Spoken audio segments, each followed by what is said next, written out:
দুধের পিঠা, আহ কি মজা! দেখে মনটা ছুঁয়ে দৌড়ে যাচ্ছে খাওয়ার জন্য, এত সুন্দর। দেখেন গাইস, আমি এখানে গুড়ের পানি জাল দিচ্ছি।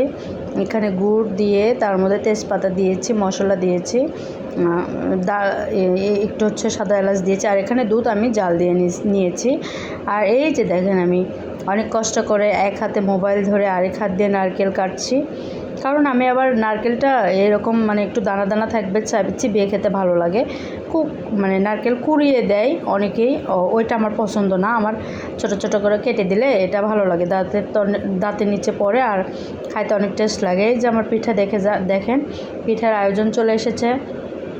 এই যে পিঠা, চিতই পিঠা। এই পিঠাটা কিন্তু শুধু দুধের সঙ্গে খেলেই ভালো লাগে না, এটা খালি মুখে আপনি ভর্তা দিয়ে খেতেও অনেক স্বাদ, অনেক মজা, বা আপনি মাংসর তরকারি দিয়ে খেলেও মজা পাবেন। এখানে দেখেন, আমি আবার গুড়ের পানির মধ্যে যে নারকেলগুলো দেখলেন আপনারা কাটছিলাম, সেই কাটা নারকেলটা আমি দিয়ে দিয়েছি। এই যে দেখেন, এখন আমি নেড়েচেড়ে একটু ঠান্ডা করে নেব, নিয়ে পিঠাগুলো আস্তে আস্তে এর মধ্যে দিয়ে দিব। এই যে দেখেন, আমি এক এক করে পিঠা দিচ্ছি। পিঠা কিন্তু এত টেস্ট মানে হবে, মানে ফোর দেখে বোঝা যাচ্ছে পিঠাগুলো অনেক স্বাদ হবে। আর এরকম ফোর যদি না ওঠে তাহলে পিঠার মধ্যে কোনো রস ঢুকবে না, তখন খাইতেও ভালো লাগবে না, শক্ত শক্ত লাগবে। অবশ্যই পিঠার এরকম ফোর উঠাইতে হবে, অবশ্যই ফলো রাখবেন যেন পিঠার এরকম ফোর ওঠে।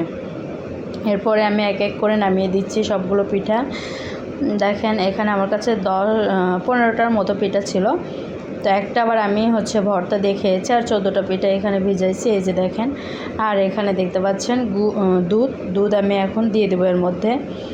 যে একটু ঠান্ডা পিঠাগুলো দিয়ে আমি কিছুক্ষণ অপেক্ষা করব যেন একটু ঠান্ডা ঠান্ডা হয়, কারণ গরম গুড়ের পানিতে দুধ দিলে তখন দুধটা ফেটে যাবে, এই জন্য ঠান্ডা করে দুধটা ঢেলে দিতে হবে।